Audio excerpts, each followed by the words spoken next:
헬로 에브리원, 안녕하세요. 웰스파인더 김석환입니다. 드디어 전 세계 투자자들 또는 사람들이 기다려왔던 미국의 제47대 대통령으로 트럼프가 취임을 했습니다. 그리고 미국 증시는 계속해서 고공행진을 하고 있는 모습을 보이고 있죠. 그래서 트럼프 취임 이후에 어떤 일들이 있었는지 증시에 대한 리뷰와 그리고 저희가 앞으로 다음 주에 있을 내용에 대해서 저와 함께 알아보도록 하시죠. 빨리빨리 가겠습니다. 자, 일단 전체적으로 일정들을 좀 살펴보시면 다음 주에는 우리가 설날로 인해서 휴장입니다. 그리고 27일이 임시 공휴일로 지정이 됐기 때문에 이렇게 연휴가 있다라고 보면 될 것 같고, 그런데 중요한 거는 이 연휴 기간에 정말 대단한 이벤트들이 많이 있다라고 하는 거죠. 보시다시피 매그니피센트 7 중에서 무려 5개 기업이 이렇게 실적 발표를 할 예정이다라고 보면 될 것 같고요. 일단 애플 실적이 반영되는 이제 금요일 날 우리가 이제 다시금 재개장을 하게 됩니다. 그리고 미국 FOMC 회의가 예정되어 있죠. 그리고 캐나다라든지 유로존 통화정책 회의도 이렇게 예정이 되어 있다. 그러니까 각국의 중앙은행들과 그리고 주요 기업들의 실적 발표가 다음 주에 대거 몰려있는 한 주다라고 보면 되겠습니다. 또 하나는 이제 우리나라도 4분기 경제 성장률이 오늘 아침에 발표됐습니다. 촬영일 기준으로 보면. 근데 좀 부진하게 나오긴 했어요. 그리고 나머지 뭐 유로존이라든지 미국이라든지 이런 주요 국가들의 4분기 경제 성장률 잠정치가 나올 예정이다라고까지 보면 되겠습니다. 그러니까 다음 주 한 주도 정말 빡빡할 것 같습니다.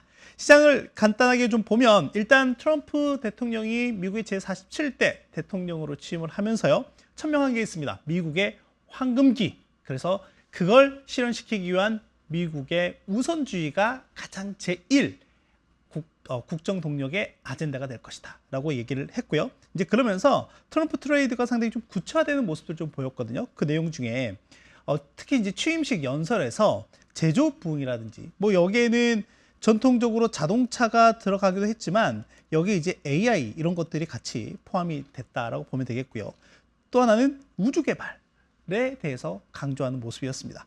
이 우주 개발 얘기를 하니까 이제 트럼프 당선의 가장 1등 공신이기도 하면서도 최대 수혜를 받고 있는 머스크 같은 경우가 옆에서 활짝 웃으면서 박수치는 사진 뒤에 준비했거든요. 한번 보도록 하시고요. 이제 그러면서 AI 전력 인프라든지 AI라든지 또는 반도체라든지 우주항공과 관련 산업이나 테마가 상당히 강한 모습을 보였다라고 보면 되겠고요. 그리고 앞서 말씀드린 대로 다음 주 한 주간에는 각국 중앙은행의 통화정책 회의, 그리고 특히 다음 주는 아니긴 하지만 이번 주 예정되어 있는 게 일본 중앙은행 BOJ 통화정책 회의가 있거든요. 이 내용을 뒤에서 좀 같이 살펴보도록 하고요.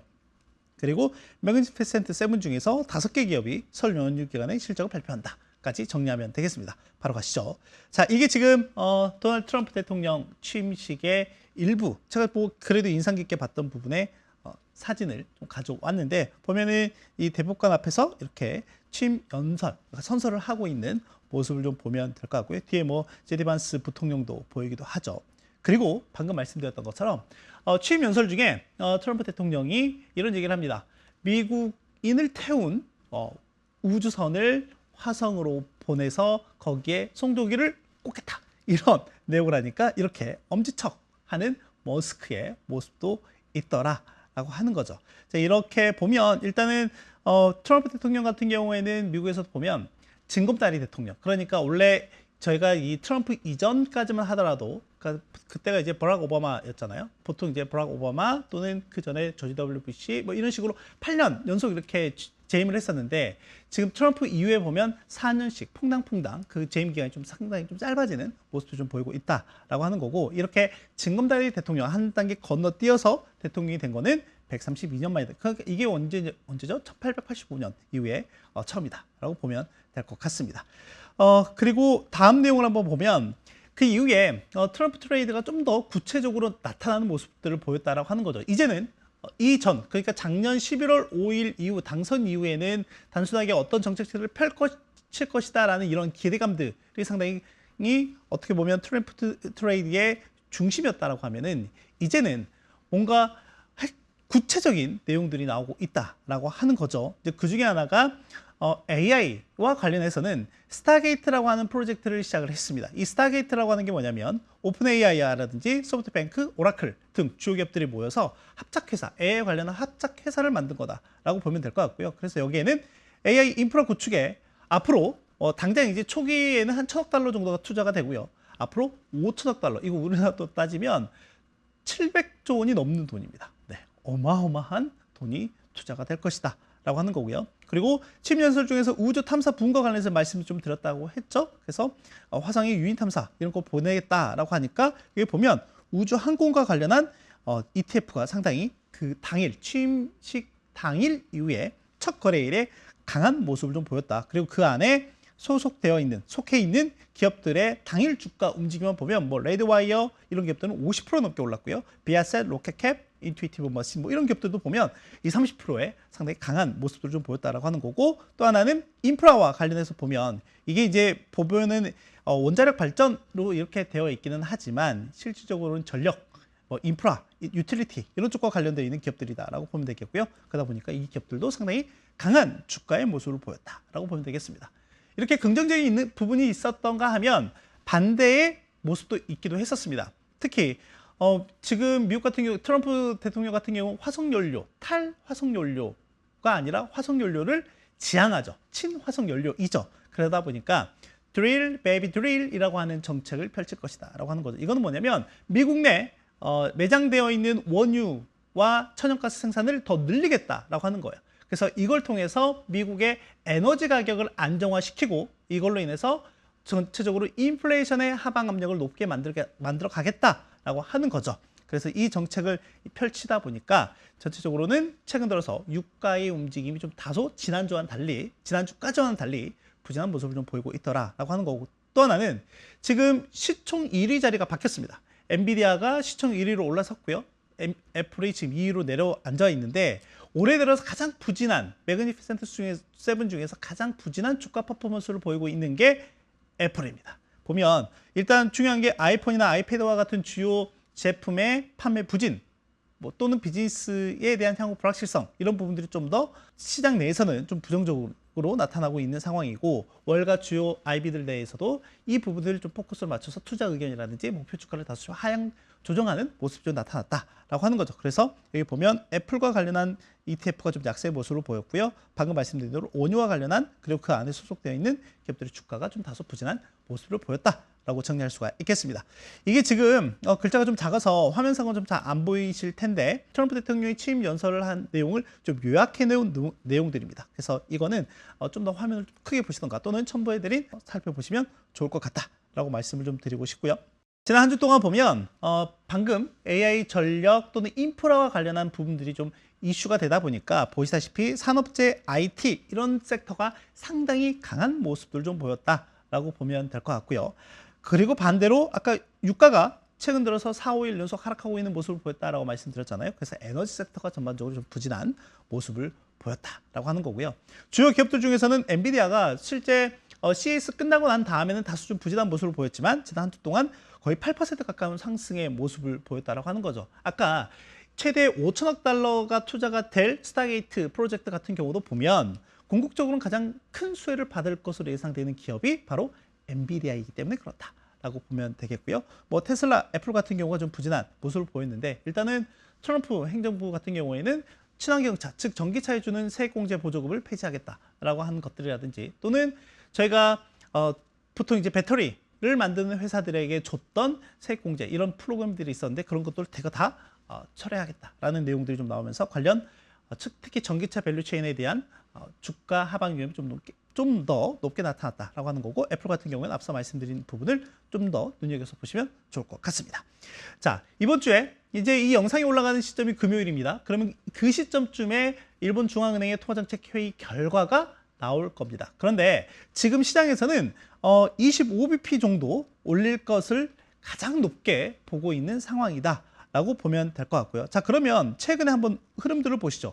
각국의 중앙은행들이 어떤 기준금리 스탠스를 취하고 있냐면 일단 미국 같은 경우는 올해 좀 동결에 대한 가능성을 높게 보고 있고 다음 주에 예정되어 있는 ECB 같은 경우에는 인하에 대한 가능성이 높습니다. 그리고 반대로 일본 같은 경우에는 인상을 하고 있죠. 그러니까 지금 주요 국가들 중에서 유일하게 좀 더 통화 정책에 대해서 긴축 정책으로 가고 있는 곳은 일본밖에 없다라고 하는 거죠. 이제 이러다 보니 최근에도 보면 뭐 BOJ의 우에다 가조 총재라든지 또는 히미노 부총재 같은 경우가 금리 인상과 관련한 강경한 발언들을 좀 내놓고 있다라고 하는 거죠.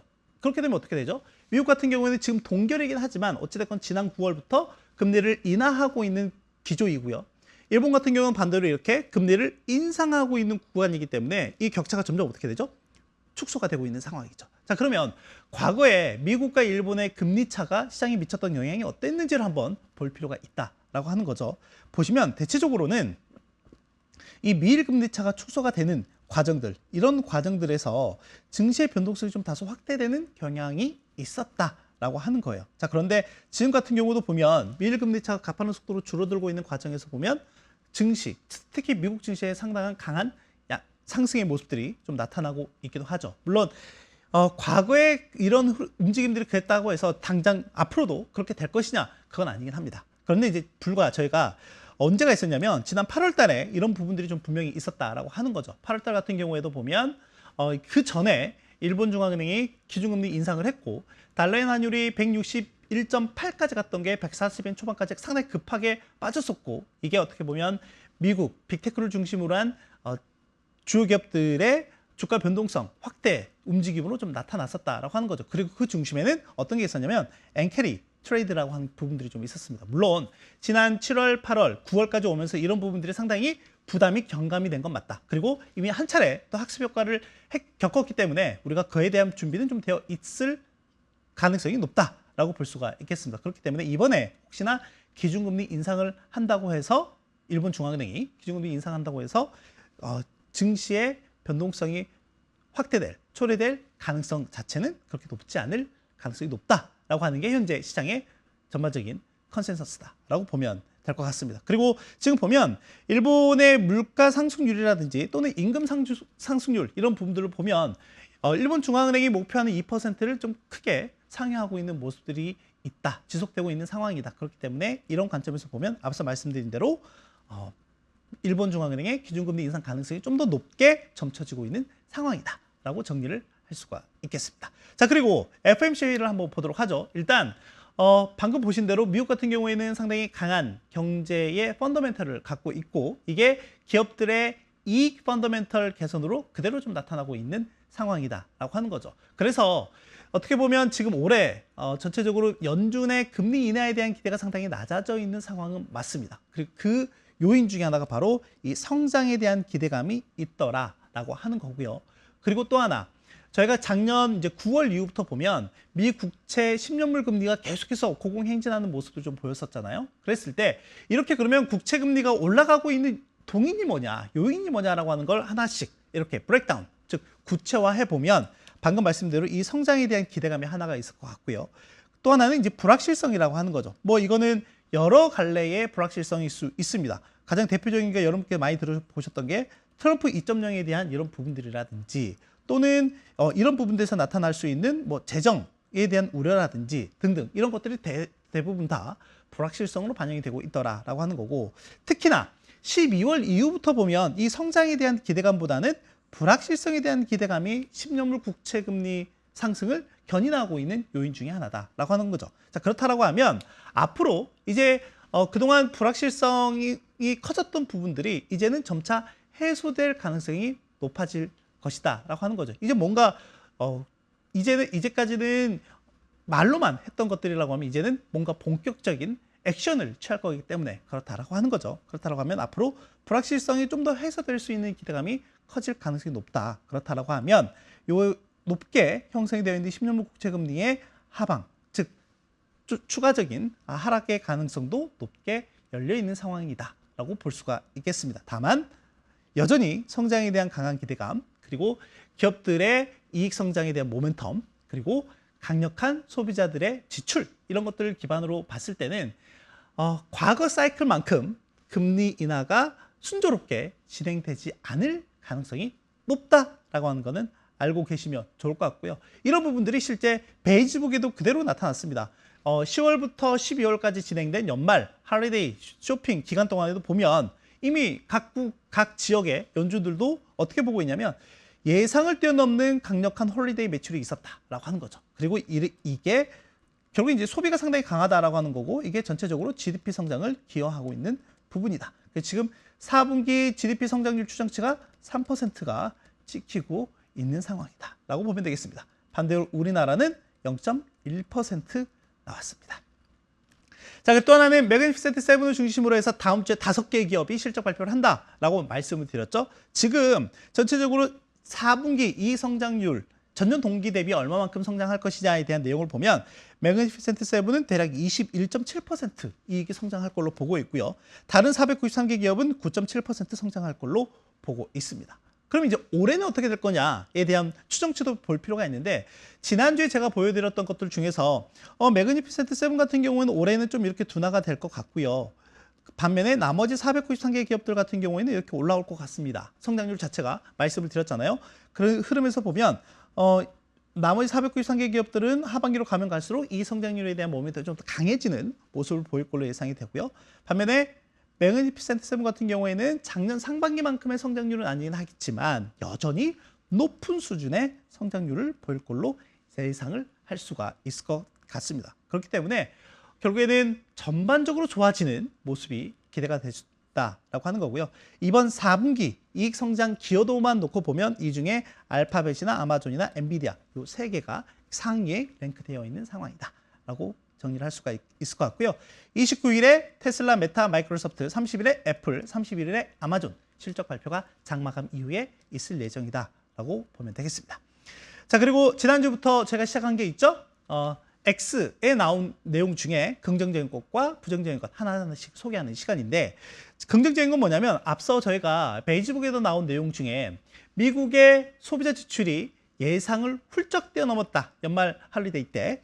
그런데 그 기저에는 소비자들의 강한 신뢰, 심리에 대한 기대감들이 개선에 대한 기대감들이 있었을 거잖아요. 그걸 나타내어 주고 있는 게 뭐냐면 저희가 이제 전통적으로 보는 게 컨퍼런스 보드에서 나오는 소비자 신뢰 지수라든지 또는 미시건대에서 나오는 소비자 심리 지수가 있는데 이 데이터는 뭐냐면 골드만삭스가 소셜 미디어 지금 제가 참고해서 보여드리고 있는 X라든지 또는 인스타그램이라든지 페이스북이라든지 등등의 이런 소셜 미디어 데이터를 기반으로 해서 한번 보니까 소비자 심리 지수 같은 경우에는 팬데믹 이전만큼 상당히 좋은 수준까지 올라와 있다라고 하는 거죠. 이게 전통적인 소비자 심리 지수하고는 다소 격차가 꽤 크게 나타나 있는 상황이다. 그러니까 어떻게 보면 소셜 미디어 상에서 나타나고 있는 소비자 심리 지수는 상당히 좋다라고 하는 거고 이게 현재 미국 경제를 지탱하고 있는 소비자들의 센티멘트를 반영하고 있는 요인이다라고 볼 수가 있겠습니다. 하지만 이제 전체적으로는 이 방향성 자체가 이제 같이 가기 때문에 전통적인 방법의 컨퍼런스 보드나 또는 미시건대에서 나오는 소비자 신뢰 심리 지수 같은 경우도 개선될 여지가 있을 것이다라고 우리가 합리적으로 추정해 볼 수 있는 부분이다라고 볼 수가 있을 것 같고요. 반면에 이제 다른 부분은 뭐냐면 저희가 방금 이제 어닝 시즌에 관련해서 이제 말씀 좀 드리긴 했는데 이 어닝에 대한 센티멘트 즉 기대감이 좀 하락하고 있는 부분에 대한 내용도 좀 있기도 합니다. 이거 어닝 센티멘트는 어떻게 나오느냐? 지난 한 달 동안 보고서가 나온 것들이 있을 거잖아요. 그러니까 어닝에 대해서 추정한 보고서가 전체가 총합이 있을 거고 이 중에 상향 조정한 것 또는 하향 조정한 것 이게 있을 텐데 이걸 이제 비중을 나타낸 건데 그런데 공교롭게도 지난 한 달 동안의 움직임 특히 지난해 4분기 이후의 움직임을 보면 S&P 500 지수 내 구성 기업들에 대한 이 어닝 센티멘트가 좀 이렇게 급락하는 모습을 좀 보였다라고 하는 거죠. 반면에 유럽이라든지 일본은 조금 개선되는 모습을 보였고요. 이머징 마켓 같은 경우에도 어닝 센티멘트가 소폭 약화되는 이제 모습을 좀 보였다라고 하는 건데 이 같은 경우는 이제 아시겠지만 지난 이 해당하는 이 하락하는 기간 동안에 두드러지게 나타났던 게 10년물 국채 금리가 큰 폭으로 올랐다라고 하는 거죠. 대략 한 100bp 정도 올랐으니까요. 이런 부분들이 좀 반영이 되면서 향후 기업들의 이익 모멘텀이 다소 둔화될 수도 있다라고 하는 이런 부분들이 좀 반영된 게 아닌가라고 좀 생각을 하고 있고요. 이 수치는 추후에도 계속해서 업데이트되기 때문에 향후에 어떻게 변화하는지도 제가 눈여겨볼 필요는 있을 것 같습니다. 네, 오늘 제가 준비한 내용은 여기까지고요. 이제 다음 주가 구정이 있기 때문에 설 연휴가 있죠. 그렇기 때문에 월스판 한 주 띄고 2월 첫째 주에 뵙도록 하겠습니다. 그럼 안녕. 새해 복 많이 받으세요.